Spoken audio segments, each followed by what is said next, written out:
Hello friends, आप सभी का स्वागत करता हूं आपके अपने मोबाइल चैनल पर। मैं हूं कमलेश। फ्रेंड्स, आज के इस वीडियो में आप सीखेंगे यूनिक फंक्शन के साथ फिल्टर फंक्शन को यूज करना। तो फ्रेंड्स, अगर ये वीडियो आपको अच्छा लगे तो प्लीज़ इसको आप लाइक करें, शेयर करें और चैनल को भी सब्सक्राइब ज़रूर करें ताकि आपको इस तरह के मैं जितने भी वीडियोज़ बनाऊँ उसका आपको अपडेट मिल सके। तो फ्रेंड्स, यूनिक और फिल्टर फंक्शन, तो पहले तो इन दोनों फंक्शन को समझ लेते हैं। तो यूनिक फंक्शन क्या है, जैसे आपको नेम से पता चल रहा है कि ये क्या करता है कि अगर हमारे पास कोई डेटा ऐसा है जहाँ पर मल्टीपल रिकॉर्ड्स हैं और डेटा हमारे पास बल्क में है, तो उस केस में हम कैसे यूनिक रिकॉर्ड निकाल सकते हैं। तो ये यूनिक फंक्शन का काम होता है कि हमें क्या है, डुप्लीकेसी रिमूव करके उसका वो यूनिक रिकॉर्ड निकाल के देता है। अब बात करते हैं हम फिल्टर फंक्शन की। तो फिल्टर फंक्शन क्या करता है कि फॉर एग्जांपल जैसे आप यहाँ पर देख रहे हैं डेटाबेस मेरे पास है जहाँ प्रोडक्ट नेम है और कंज्यूमर का नाम है। तो यहाँ पर फॉर एग्जांपल मुझे अगर एलाइस मटन का देखना है कि डेटा फिल्टर हो जाए, होके आ जाए हमारे सामने, तो उसके लिए हम एक्सेल में फ़िल्टर फंक्शन को यूज करते हैं। तो ये मैंने आपको दोनों फंक्शन के बारे में बताया है। अगर आपको नहीं है इन दोनों फंक्शन के बारे में पता तो आप मेरे चैनल पर जाके आप देख सकते हैं, मैंने इन दोनों फंक्शन पर कई वीडियोज़ बनाए हुए हैं। तो फ्रेंड, जैसे मैं बता रहा था कि हम यूनिक फंक्शन के साथ फिल्टर फंक्शन को कैसे यूज करेंगे। तो यहाँ पर देखिए, डेटा है मेरे पास, यहाँ पर एक है प्रोडक्ट नेम और दूसरा है कस्टमर का नाम। तो यहाँ पर क्योंकि यूनिक फंक्शन जैसे मैंने बताया वो हमें यूनिक रिकॉर्ड निकाल के देता है और फिल्टर फंक्शन किसी एक क्राइटेरिया के बेस पर आपको उसका रिजल्ट जो है फिल्टर करके देता है। तो चलिए स्टार्ट कर लेते हैं। तो सबसे पहले हम यहाँ पर करेंगे कि फॉर एग्जांपल यहाँ पर एक कस्टमर हम रख लेते हैं। तो ये हमारा हो जाएगा एक कस्टमर का फील्ड। ये कस्टमर हो गया हमारे पास और इसमें से डेटा में से मैं कोई भी एक कस्टमर ले लेता हूँ। फॉर एग्जांपल हम इसी कस्टमर की बात कर लेते हैं, एंटोन, जो कि यहाँ पर कस्टमर है। तो यहाँ पर हमने अब कस्टमर का नाम रखा हुआ है एंटन, जो कि आप देख रहे हैं कि यहाँ पर हमारे पास इस सीट के अंदर है। तो ये हमारा हो गया क्राइटेरिया। अब हम ये चाह रहे हैं कि जो यहाँ पर कस्टमर नेम है एंटन, उसका जो डेटा जो उसने लेकिन प्रोडक्ट बाय किया है, अब जितने सारे प्रोडक्ट हैं यहाँ पर देख रहे हैं, अलाइस मटन है, इस तरह से और बहुत सारे प्रोडक्ट हैं। तो इस कस्टमर का डेटा यानी कि एंटन जो है उस प्रोडक्ट का डेटा यहाँ पर फिल्टर होकर हमारे सामने आ जाए, वो भी यूनिक रिकॉर्ड के साथ। यानी कि जो एंटोन है, जैसे यहाँ पर आप देख रहे हैं उसकी मल्टीपल एंट्रीज हैं। तो यहाँ पर आप देख रहे हैं कि एक ही कस्टमर के यहाँ पर बहुत सारे प्रोडक्ट की एंट्री, यानी प्रोडक्ट एक ही है। जैसे अलाइस मटन एक ही प्रोडक्ट है लेकिन उसकी एंट्रीज बहुत बार है। और इसी तरह आप देख रहे हैं जैसे फॉर एग्जांपल ये वाला प्रोडक्ट है ALF की आई, तो इसकी भी यहाँ पर आप देख रहे हैं कि यहाँ पर प्रोडक्ट एक ही है बट उसकी यहाँ पर मल्टीपल एंट्रीज है। तो यहाँ पर अब हम जब इन दोनों फंक्शन को यूज करेंगे तो इससे क्या होगा कि हमें यहाँ पर जो ये प्रोडक्ट है इसके हिसाब से हमें क्या करेगा, इसका यूनिक प्रोडक्ट का यहाँ पर रिकॉर्ड निकाल के देगा। तो चलिए स्टार्ट करते हैं। ये तो मैंने आपको बेसिक बताया, तो कैसे इसको हम ट्राई करेंगे इस फंक्शन को। तो ये तो हो गया हमारा क्राइटेरिया, मैं यहाँ पर लिख दूँ ताकि थोड़ा आपको अंडरस्टैंड हो जाए। तो ये हो जाएगा हमारा क्राइटेरिया जिस पर अभी हम बात करने वाले हैं। तो ये इसका भी मैं फ्रंट साइड सेम रखता हूँ। ये हो गया हमारा क्राइटेरिया। अब ये आप समझ गए होंगे कि हमारा क्रिएटर क्या है, एंटोन है। तो इसके अंदर जितने भी प्रोडक्ट हैं इसका यूनिक रिकॉर्ड निकाल के हमें भी फिल्टर के हिसाब से डेटा यहाँ पर देगा। तो अब यहाँ हम टाइप करेंगे unique, then bracket open, filter, फिर यहाँ पर एरे है। तो यहाँ पर हम, क्योंकि हम यहाँ पर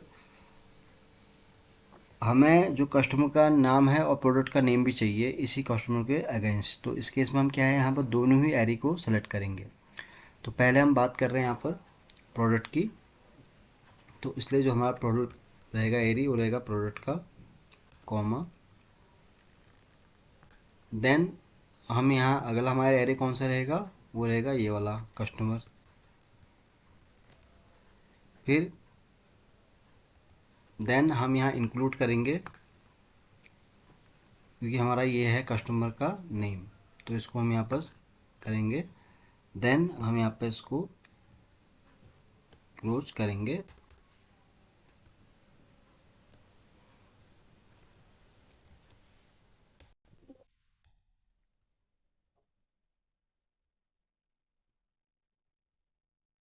पर कॉमा लगना था, मैंने यहाँ पर डॉट लगा दिया तो इसलिए एरर आ रहा है। एंट्री। तो ये देखिए फ्रेंड्स फंक्शन लग गया है। तो यहाँ पर इस फंक्शन के थ्रू क्या हुआ कि जो एंटोन कस्टमर है, जैसे मैंने आपको बताया कि जो एंटोन कस्टमर है तो उसके यहाँ पर अगर आप देखें तो यहाँ पर एक अलाइस मटन है, और दूसरा हम देखें अगर ड्रैग करें इसको नीचे, दूसरा है फिर बॉस्टन क्रैब मीट। इसी कस्टमर की बात कर रहा हूँ खाली मैं, एंटोन की। और दूसरा अगर हम इसको और ड्रैग करें डेटा को, तो यहाँ पर देखिए एक प्रोडक्ट और आ रहा है, इपो कॉफ़ी, दैट्स इट। तो उसके अलावा यहाँ पर कोई भी प्रोडक्ट नहीं है। अगर हम इसको फ़िल्टर करके भी देखते हैं एक बार, डेटा के अंदर मैं आया और मैंने फ़िल्टर किया, कस्टमर नेम है हमारा एंटोन, और उसके यहाँ पर प्रोडक्ट देखिए, एक तो अलाइस मटन है जो कि आप ऑलरेडी देख रहे हैं यहाँ पर, दूसरे यहाँ पर है बॉस्टन क्रॉब मीट, और थर्ड है यहाँ पर इपो कॉफ़ी। यानी कि ये सारे क्या थे, मल्टीपल एंट्रीज थी। इसने यूनिक फंक्शन ने क्या किया, हमें इसका यूनिक रिकॉर्ड निकाल के यहाँ पर दे दिया है। तो मैं फ़िल्टर को हटा दूँ। तो अब इसी तरह से अगर मैं कोई और कस्टमर का नेम यहाँ रखता हूँ, फॉर एग्जांपल हम यहाँ कस्टमर नेम रखते हैं ये वाला, तो इसके अंदर जितने भी प्रोडक्ट हैं यूनिक रिकॉर्ड के साथ यहाँ पर आ जाएंगे। तो यहाँ पर देखिए जो प्रोडक्ट है LALFKI, इसके अंदर केवल एक ही प्रोडक्ट है, एनाइस सिरप। तो अगर हम इस डेटा के अंदर देखेंगे तो खाली इसकी एक ही एंट्री होगी। अब इसी तरह आप जो भी आप यहाँ पर डेटा एंट्री करेंगे उसके हिसाब से ऑटोमेटिक आपको यहाँ रिकॉर्ड निकाल के दे देगा। ये देखिए इसके अंदर खाली जो कस्टमर है उसने केवल एक ही प्रोडक्ट यूज किया है, ये वाला। अगर हम इसको सर्च करें तो एंटोर यहाँ पर लास्ट यहाँ पर एंट्री है, तो ये देखिए इसके अंदर केवल एक ही प्रोडक्ट आ रहा है। तो आई होप कि आपको बेसिक समझ में आएगा। अगर नहीं भी आया तो एक बार हम फिर से इसको चेक कर लेते हैं। तो यहाँ पर देखिए फिर से मैं आपको बता रहा हूँ, वहाँ पर डेटा एक प्रोडक्ट का है, एक कस्टमर का है। तो यहाँ पर हम चाह रहे हैं कि कस्टमर जो ये वाला है हमारे पास, इसके हिसाब से जो भी इसने प्रोडक्ट किया है वो यहाँ पर हमारे पास यूनिक रिकॉर्ड के साथ आ जाए। ठीक है, तो अब हम फंक्शन यहाँ ट्राई करेंगे। तो यहाँ फंक्शन हम लिख रहे हैं यूनिक ब्रैकेट ओपन फिल्टर। तो एरे हम यहाँ पर दोनों सेलेक्ट कर लेंगे वन बाई वन। फिल्टर के लिए हमें यहाँ पर पूरा ही डेटा चाहिए होगा। तो ये हमारा सेकेंड एरे हो जाएगा, इक्वल टू, अब जिसका भी आपको यहाँ फ़िल्टर करना है उसको आपको यहाँ पर सेलेक्ट कर लेना है। तो हमें इस कस्टमर का चाहिए तो इसको हम सेलेक्ट कर लेंगे, और इसको हम यहाँ पर दो बार क्लोज कर लेंगे क्योंकि यहाँ पर हम दो फंक्शन को यूज़ कर रहे हैं, यूनिक ऐड फिल्टर को, और इंटर प्रेस कर देंगे। तो ये डेटा आ गया हमारे पास। तो देखिए इस प्रोडक्ट का अगर मैं इस कस्टमर का नाम है फाइंड करूँ तो यहाँ पर देखिए ये कस्टमर आ गया। तो यहाँ पर अब देखो इसने दो काम यहाँ पे किया, एक तो इसने कस्टमर नेम भी हमारा यूनिक निकाल के दे दिया जो आप देख रहे हैं मल्टीपल एंट्रीज है, प्लस इस फंक्शन ने क्या किया कि यहाँ पर जो ये प्रोडक्ट आपको दिख रहे हैं, यानी कि इसकी टोटल एंट्रीज अगर आप देखें, टोटल इसकी 19 एंट्रीज हैं, जिसमें से इन्हें यूनिक रिकॉर्ड एक निकाल के हमें यहाँ पर उसका आउटपुट निकाल के दिया है। यानी कि एक कस्टमर की जितनी एंट्रीज थी सेम प्रोडक्ट की भी थी, तो इसने क्या किया उतनी ही हमें यूनिक रिकॉर्ड निकाल के उसका यहाँ पर रिजल्ट दे दिया है। तो है ना फ्रेंड्स एडवांस फंक्शन। तो यहाँ पर आप अगर कुछ भी अगर टाइप करेंगे what ever do you want, तो यहाँ पर जो भी आप डेटा यहाँ रखेंगे तो ऑटोमेटिक उसके हिसाब से आपको यहाँ पर उसका कस्टमर का नेम यूनिक और प्लस प्रोडक्ट का नेम भी यूनिक होके मिल जाएगा। तो ये मैंने आपको बताया फ्रेंड्स कि यूनिक फंक्शन के साथ अगर आप फिल्टर फंक्शन को यूज करते हैं तो कितना ये फंक्शन एडवांस हो जाता है। तो आज के वीडियो में मैंने बहुत आसान और सिंपल भाषा में समझाया कि अगर आपके पास कोई डेटा इस तरह से आता है जहाँ पर बहुत सारी ऐसी एंट्रीज है जो डुप्लीकेसी में है और आपको फाइंड आउट करना मुश्किल है, तो उसके लिए आप ये वाला फंक्शन ट्राई कर सकते हैं यूनिक के साथ फिल्टर फंक्शन। तो ये बहुत एडवांस फंक्शन है, इसमें दो चीज़ आपकी सॉर्ट आउट हो जाएंगी। एक तो डेटा जो है आपका यहाँ सारा यूनिक होकर आ जाएगा सामने, और प्लस जो फिल्टर होके आएगा डेटा वो भी आपका बिल्कुल जेन्युइन आएगा, यानी कि दोनों तरफ से आपकी जो है डुप्लीकेसी रिमूव होके उसका आपको यहाँ पर रिजल्ट मिल जाएगा। तो फ्रेंड्स आज के लिए बस इतना ही है। उम्मीद करता हूँ कि ये वीडियो आपको बहुत पसंद आया होगा।